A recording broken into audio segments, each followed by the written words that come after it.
Any particle that carries electric charge experiences the force of electromagnetism, but the force does not act directly between particles. Instead, nature chose to introduce intermediary. These are fields. In physics, a field is a dynamical quantity which takes a value at every point in space and time. So, field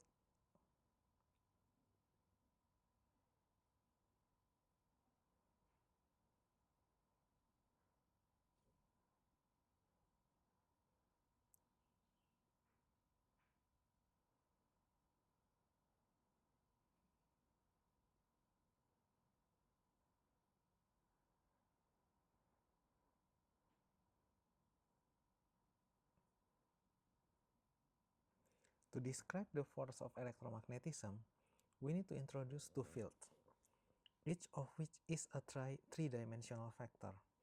They are called electric field E and magnetic field B,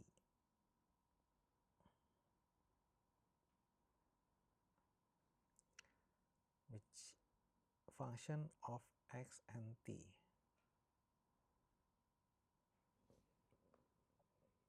When we talk about a force in modern physics, we really mean an intricate interplay between particles and fields.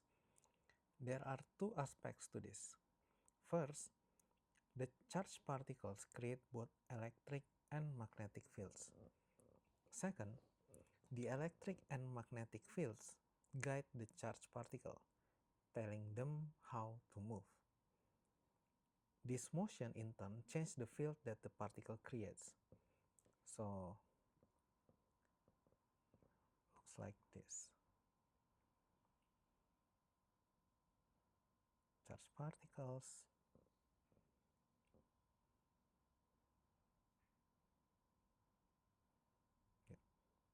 E and B. We are left with a beautiful dance with the particles and field as two partners, each dictating the moves of the other. This dance between particles and fields provides a paradigm which all other forces in nature follows. It feels like there should be a deep reason that nature chose to introduce field associated to all the forces. And indeed, this approach does provide one overriding advantage. All interactions are local.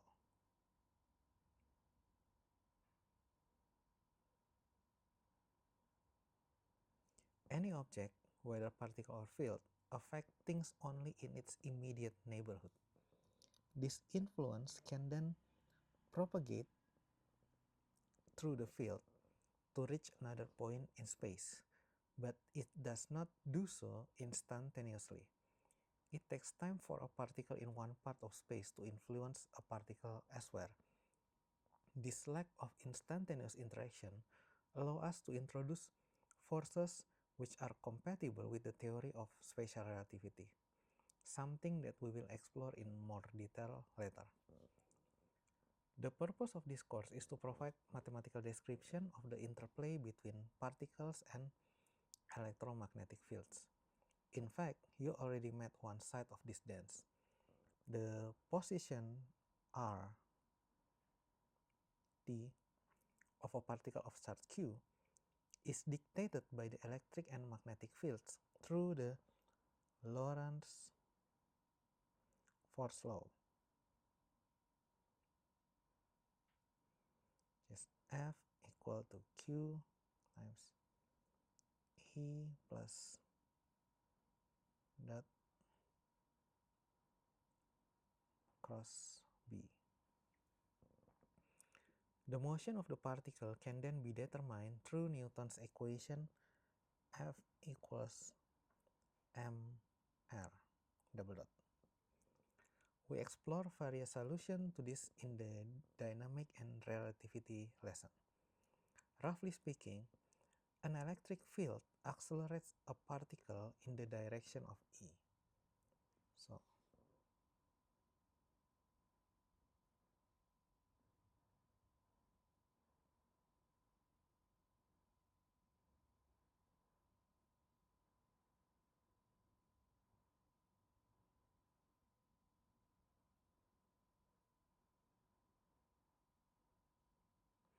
while a magnetic field causes a particle to move in circle in the plane perpendicular to B.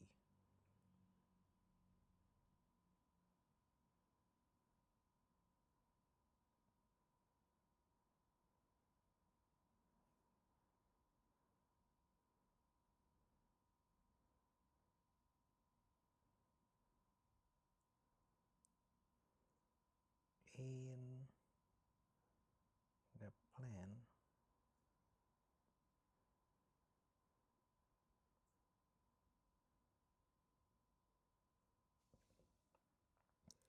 we can also write the Lorentz force law in terms of the charge distribution rho xt and the current density J xt. Now we talk in terms of the force density F xt, which is the force acting on a small volume at point x. Now the Lorentz force law read F equal rho E plus J cross B.